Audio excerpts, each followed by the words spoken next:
Chapter 16 Rosebud.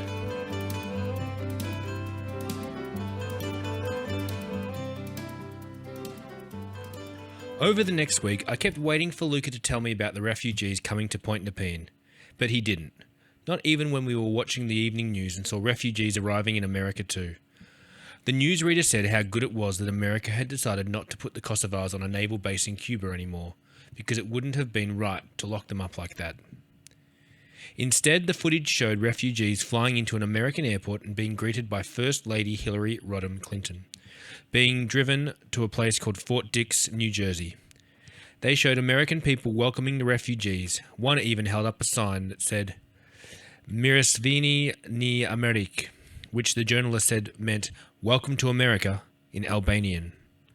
Still, Luca said nothing until the following Wednesday. I was pushing open the doors and leaving the RRC after visiting Pop when Luca pulled up in his squad car. My arms broke out into goosebumps as I watched Luca open the door and step out in full uniform. As soon as he saw my face, he strode over, holding his hands up and saying, Whoa, everything's okay, Fredo. Annika's all right? I asked, then gulped. Sam? Sam got home okay? I'd asked Jed to walk him home, same as I did every Wednesday, but suddenly I panicked, imagining that something had happened between school and our house. Luca's face changed, but just a little, enough that only I would notice. His brown eyes grew sad and then smiled to fold it away again. No, nothing like that. What are you doing here? I asked, maybe a little meanly, but he'd scared me by showing up suddenly and making my mind jump to bad news. Luca reached forward and lifted my backpack from my shoulders, slung it easily over one arm and motioned for me to walk towards his squad car. I have something I needed to do in Rosebud, at the hospital. The meeting wrapped up early, so I thought I'd swing by and pick you up from Pop's, give you a lift home. When we got to the car, he turned and looked down at me. Plus, I thought you and I should probably have a little chat. How's Jeff? Okay. And how was school? Fine. Learn anything interesting today? Mr. Curry had taught us his theory that 250 million years ago the Earth looked very different and had only one continent, a supercontinent called Pangaea, and one ocean named Panthalassa. And, the theory goes, that huge continent eventually broke apart, creating all the land masses and oceans we have now. Even today, the continents look like they could fit together like jigsaw pieces. Mr. Curry showed us how the east coast of South America and the west coast of Africa follow the same curve from millions of years ago. But I didn't tell Luca that. Instead I said, not really. He let out a long sigh, and I kept staring out the window at the bay. We haven't been getting along so well lately, have we, Fredo? He asked. When I didn't say anything, Luca kept talking. What I mean is, I know a lot's been changing. Ever since your pop left, then with me and Annika and her and Sam moving in, he gave another deep sigh. And the baby coming.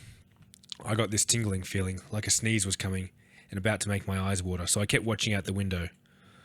I've been thinking a lot about Maria too, Luca said, and I nearly stopped breathing. Thinking about how much I miss her, and how much I love her. I looked over at him and then watched him watching the road. Luca kept talking. I wanted to know, Fredo, if you've been thinking about your mum a lot lately too. I gulped. I gulped down a lump in my throat and pressed my fingernails painfully into my palms as Luca went on. That's why I wanted us to have a little talk today. He glanced quickly at me, and then back to the road. I know you had a scare the other week when Annika wasn't feeling too well. We all did. And when you saw my patrol car... But you did the same thing today when you saw me at the gate. He paused, and then a little quieter he said, You're expecting the worst, I think.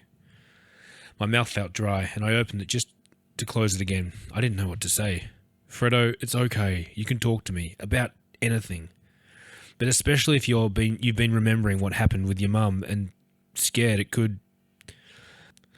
There was so much I wanted to say. I wanted Luca to know that I missed her, but I was worried I was forgetting her, and maybe that made me a bad daughter. I wanted to say that sometimes trying to remember her was like following a map without a compass. You're bound to get lost. Instead, I was quiet for a long time, and finally Luca sighed again.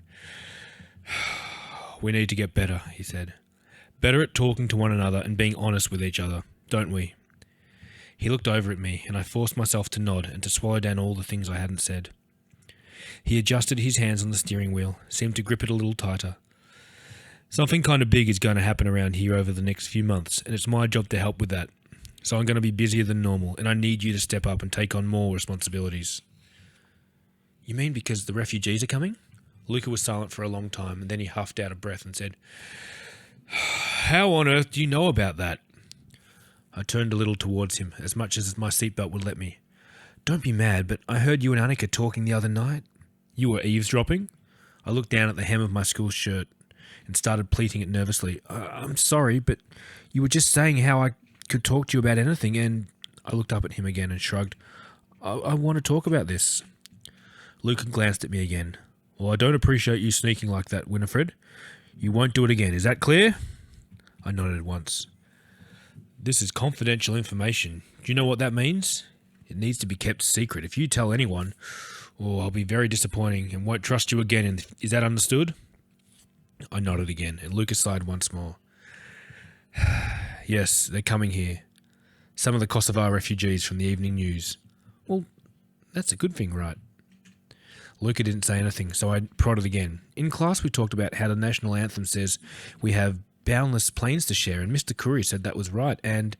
Luca waved my words away. "Yes, it's a good thing, but it won't be easy." I kept looking at him, and Luca shook his head. "These people have been through a lot, Fredo. Where they're coming from and what they've seen, it's worse than most of us could ever imagine. And we've got to look after them," he shrugged. "I'm not sure we're well equipped to do that over here, or where they'll be staying." "At the quarantine station at Point Nepean." Luca looked at me sharply, then back to the road. "I mean it, Winifred. You tell a single soul about this." I nodded again. "Yes, at the quarantine station. It's run down and very isolated. That's why they built the station at Point Nepean in the first place, because there were no towns nearby and it would be hard to escape." In class, when Mr. Curry pinned on the map where we lived, he showed us how Point Nepean was the most westerly point of the Mornington Peninsula. We'd been there on an excursion just about every year of primary school. We'd seen the limestone cliffs and the old cement artillery batteries at Port Nepean. Point Nepean was almost a skinny strip of cliff edging out into Port Phillip Bay, and behind it was thick bushland making up a national park. But we'd never seen the quarantine station before. The first I knew, there was one when I overheard Luca say so to Annika the other night. Luca kept talking. "The old authorities wanted to keep the immigrants coming into Victoria away from everyone else until it was clear that they weren't bringing illness and disease with them. That's what it means to quarantine someone." "It wasn't a very nice place?" I asked. He shook his head. "No, quarantining had to be done for the safety of everyone, but I doubt it would have been a nice place, or a very happy way to come into a new country. And then for a long time, until only a few years ago, the army took it over and made the station a cadet school and teaching hospital for soldiers in training." "Like the police academy you went to?" Luca nodded again. "Just like that, but the army's version." I figured that was why they'd never been to the station on school excursions. The army were busy using it all the time. "And they're going to make the refugees stay there?" I asked, scrunching up my nose. "They are. It won't be very comfortable, and it hasn't been used since the army left. It's probably not a great idea that a place that used to house military personnel and still has some leftover army equipment is going to be home to people who are fleeing a war zone." I saw Luca's hands tighten on the wheel again. "How will you help them?" I asked, because I knew straight away that's what Luca would be doing. It was his job as a policeman to help people. "Well, the government has official people who will be in charge of this thing, working with the Australian Red Cross, but it won't be enough, so they need volunteers from town too." "That's you?" He nodded again. "I've said I'll do what I can, but only until the baby comes. They'll need volunteers who understand that these people, these refugees, have been through something terrible and seen awful things back home." He looked over at me and then back to the road, just as we drove past the sign for Rye. "That's why I came to Rosebud today. It was the closest hospital and will be the first one we take the refugees to if they need medical care. There may be a lot of them, so the hospital staff will have to work very hard to help out. Since I know a lot of the staff there, I offered to help coordinate." "So lots of other people have volunteered too?" "Some have, yes," Luca frowned. "It's also possible that not everyone in town will like the fact that these refugees are coming here." "How do you know?" "I just do, Fredo. I just do." I slumped down in my seat, trying to keep track of all the questions I had bubbling over in my brain, but only one kept rising to the surface, so I took a deep breath and asked it. "How long will they have to stay there for?" Luca drummed his fingers hard on the steering wheel. "That's the thing. Nobody knows."